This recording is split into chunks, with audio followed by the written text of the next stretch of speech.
Last week I did something on the NBA playoffs and the inevitability of the LA Lakers and the Brooklyn Nets playing in the finals. I did mention some other teams.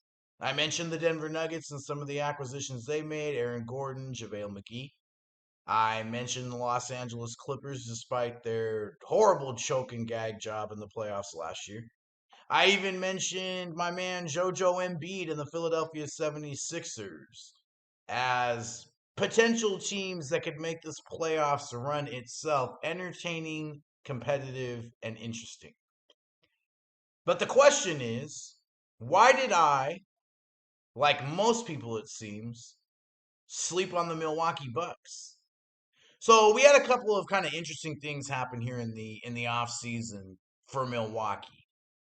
Number one, which trumped all because he's obviously the focal point of the team, is Giannis signed the max extension. He's going to be there for 5 more years.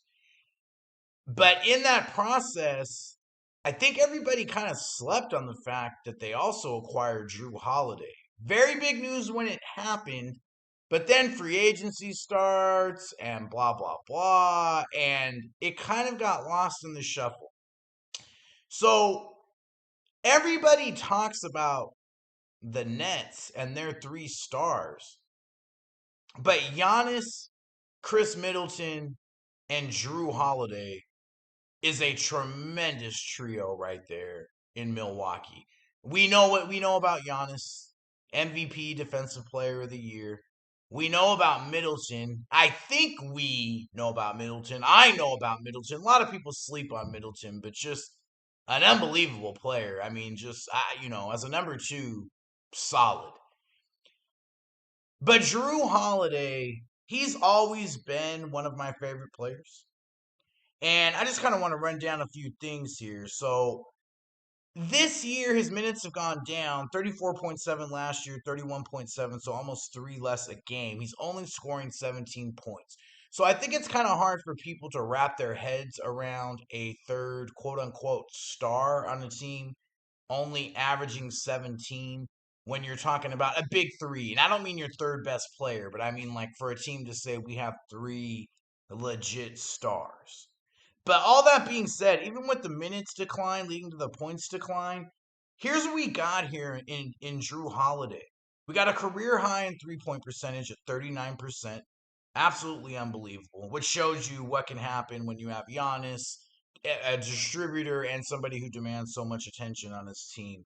But even, 39% for a career high with Giannis, he played with AD. It's not like he's never played with anybody before. I mean, just 39%. Unbelievable. Also, career high in steals at 1.8 this year in 3 less minutes than last year. But Drew Holiday, who's always been considered a good defender, actually having a career high in steals this season. And a career high in box plus minus at 3.8. So that one I kind of wanted to touch on a little bit, the box plus minus at 3.8, because he was able to achieve this in 3 less minutes than last year on the Pelicans. And look, this team is not as deep as it has been in years past, but Drew Holiday is not playing 31.7 minutes a game in the playoffs. So you're going to have a better 3 point shooter on the floor at 39%. You're going to have a better defender than most. You're going to have somebody whose box plus minus is already high, which should mean that it will only get higher the more that he's on the floor. The gap will become higher, not the actual statistic itself. But and it's somebody that can handle the ball. I always thought that the Bucks made a mistake keeping Middleton and letting Brogdon walk. As much as I like Middleton, but my thing with Brogdon was that he can defend the guard positions and he can handle and distribute the ball, which you need when Giannis is going through one of his stretches where maybe he's not hitting his free throws, or as we've seen with Toronto and Miami over the last 2 years, when they really come up with a defense that can just stop Giannis. But Drew Holiday, with the numbers I just threw out there and what he's been able to do in less minutes and some of the things that he's been able to achieve, um, just a tremendous third star. Are they Durant, Kyrie, and James Harden? No, they're not. I mean, I think that's pretty clear. But how big is that discrepancy, really? I mean, Drew Holiday versus Kyrie Irving, I guess, as a third star versus a third star.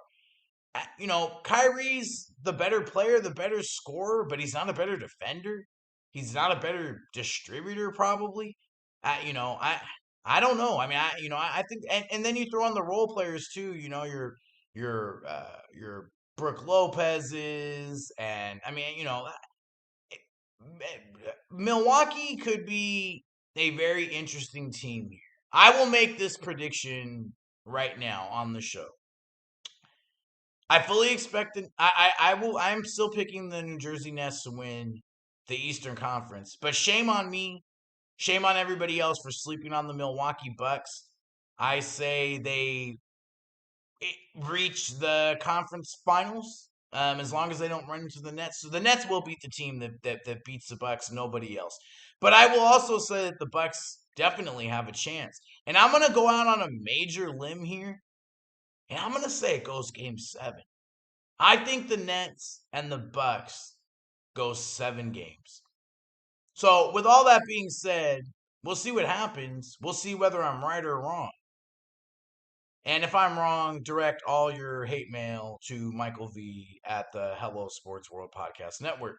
And with that being said, I am Mike V, signing off here for the Mike V Sports Drill here on the Hello Sports World Podcast Network.